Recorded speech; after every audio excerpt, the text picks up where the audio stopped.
How's it going today, guys? Today we're going to be doing a comparison on the Daiwa Saltist MQ series reels in comparison to the Penn Clash 2 series reels. So, with that being said, if you haven't hit subscribe already, we're trying to get to 1,000 subscribers, so hit the subscribe button, do yourself a favor. And if you haven't hit the like button on this video, go ahead and hit it, because it helps me out a lot to get this video out to more people with the YouTube algorithm. With that being said, let's start this review.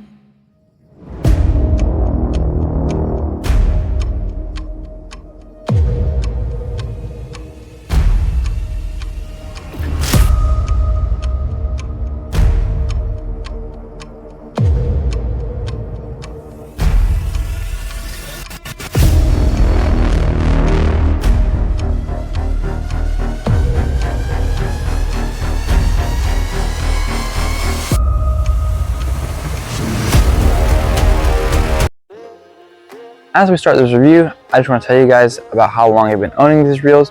I've had the Clash 2 series reels since it came out, which has been about two and a half-ish years. And the same thing with the Saltist series reels. I've had it since it came out, which has actually been, instead of 2.5 years, it's about been a year less. And it's been about a year and a half now.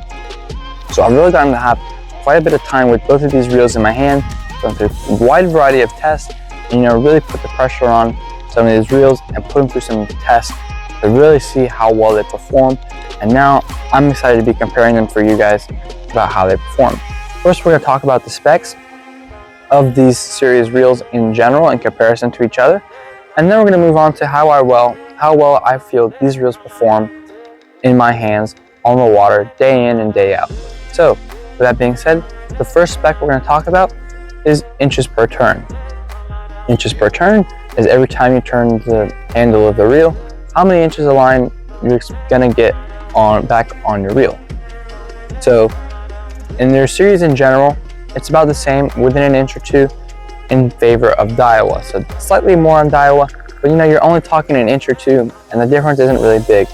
The only way that the Penn has more line per retrieve, and it's a big difference, is if you get the HS model series like I have here in my hands. This is a 3000 HS model. This is a 4000 size Saltist MQ. So if you need inches per turn, that's a big factor for you, then maybe the series you should already be looking into is the HS model on the Clash series reel, if that's the single factor that you're really concerned about, is line per turn. Because in the HS model, you're going to get a little bit more than you would on the same size reel in Daiwa, or in just like getting a regular 3000 size Penn Clash 2. The HS model is going to have more inches per turn because HS stands for high speed. Anyways, that brings us to the next spec, which is the weight. So in comparison to the same sizes overall in general, they're going to be about the same weight, within an ounce of each other. The HS series reels and the Clash 2 do weigh a tiny bit more, like a extra like half ounce to an ounce more. So not too much more, a slight bit more. However, it really ends up being about the same, of about an ounce. So the difference in weight, they're both super light reels. You can hold them all day, fish with them all day, and you won't get tired. So that's really not a big factor when considering which reels to buy. Anyways, that brings us to the next spec, which is drag output on these reels. So Daiwa reels in the Saltist MQ series put out a lot more drag than the Clash series reel. In every single model, the Daiwa reel consistently puts out a significantly greater amount than the Penn series reel. For example, in the 5000 size Clash series reel, it puts out 20 pounds of drag. However, the 4000 size Saltist MQ I have in my hands right here puts out 26.4 pounds of drag, and it's a 4000 size reel. The 4000 size reel of the Penn Clash 2, that reel I believe puts out 17 pounds of drag. So not really too significant in terms of the difference right there. However, Daiwa does beat all the Clash series reels on their drag output. The drag differences on the Clashes is not too significant. However, they do put out a decent amount of drag, but Daiwa definitely does put out a lot more drag. And that's really enticing, especially if you plan to really be tugging on some fish, like for some light offshore applications, or even some heavier stuff if you get a larger size reel. Just something to keep in mind. However, if you're just casting lures for trout on the grass pond, that's primarily what you do. It doesn't really make a difference on the drag because you're not going to be using max drag for a trout. Anyways, with that being said, that's one spec in the overall series that Daiwa has a dramatic difference in their favor. That brings us to the next spec, which is line capacity. Line capacity is really about the same for these reels. Daiwa uses their J braid to calculate their line capacity. The way I would look at that number is more of like an estimate as to about how much you can put on. The manufacturers are going to put more, that way it looks like it holds more line capacity. In most cases, that's pretty much about true. Obviously, it's going to depend on what manufacturer of braid you use and what line size you use. Obviously, different line sizes have different weights that they would be rated for, and different brands is slightly off. So that's really going to depend on you. Look at the specs of these reels for both of them, and determine what you're going to be fishing for and what you're going to be using these reels for. I can't use this reel to go catch a 50-pound kingfish. I'd have to get a much larger reel to do that.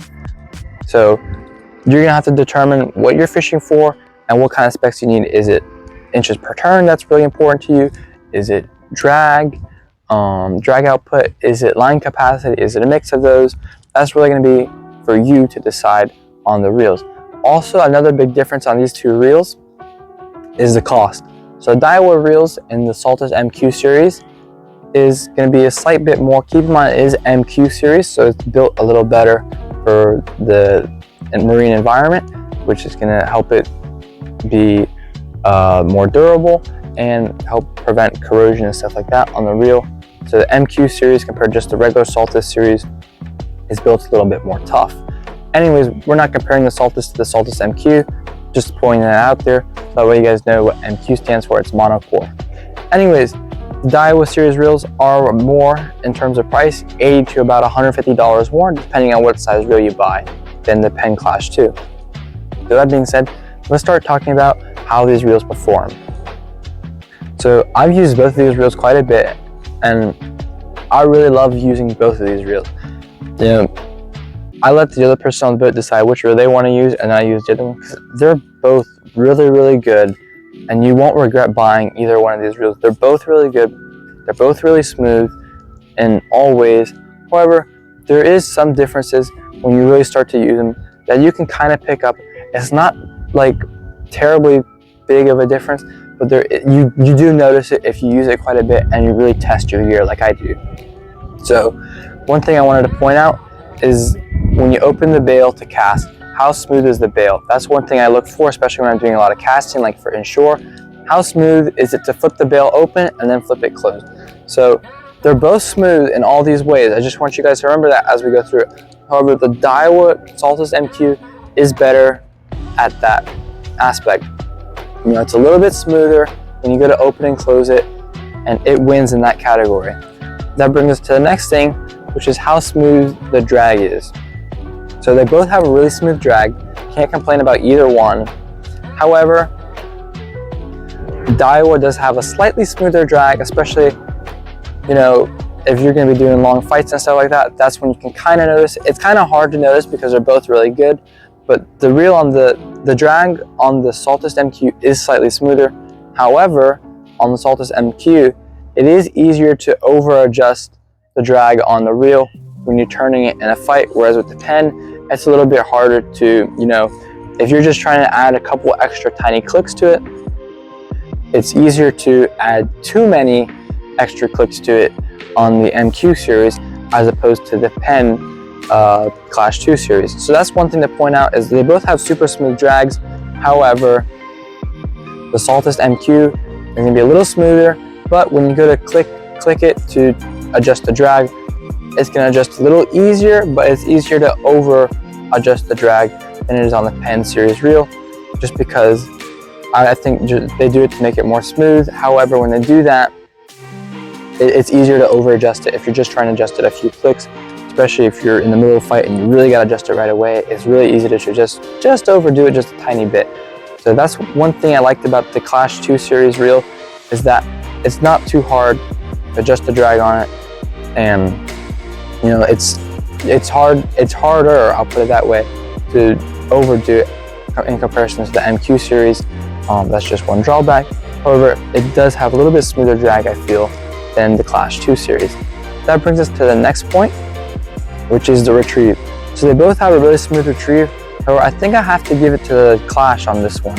I honestly feel like when I'm retrieving a lure all day long, I feel like the Clash 2 series reel is a smoother reel to, retrieve. To reel in and fight a fish on. For casting a lure all day, I feel like it's a slightly smoother reel than the Saltist MQ. So in terms of retrieve, I have to give it to the Penn on this one.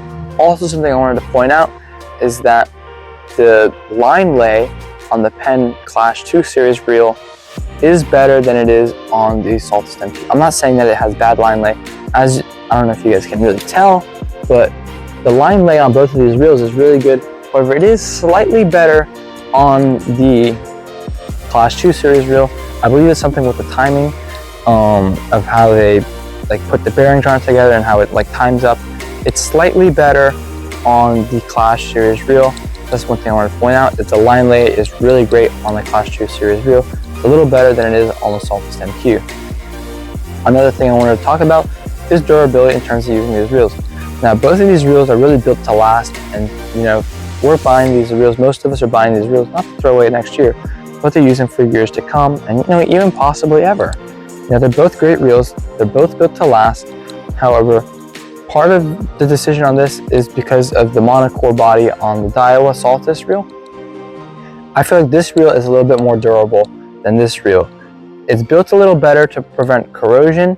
It's got a little bit more beefy body to it, and it's just a little bit more of a durable reel than the Clash 2 series reel is right here. So I'm gonna have to give durability to the Saltist MQ on this reel right here in comparison to the Clash 2 series reel. They're both really durable. However, this reel is just built a little more tougher to be a little bit more durable. However, they're both really durable. Anyways, that's pretty much a wrap on this video, guys. Once again, I'm going to go over everything once again. In terms of smoothness of opening the bail, we gave that to Daiwa. Smoothness of the drag, we also gave it to the Daiwa. But adjusting the drag, just a couple clicks, we gave that to the Penn. We also gave a smoother retrieve to the Penn and better line lay to the Penn as well. But we also gave durability to the Daiwa as well. I hope you guys enjoyed this video. I hope you guys found that helpful. Be sure to subscribe if you haven't already. Let's get to 1,000. And if you haven't smashed the like button on this video yet, be sure and do so. That way it helps me out with the YouTube algorithm and get this video out to more people. And with that being said, thanks for watching. Let me know if you guys have any comments down below. And until next time.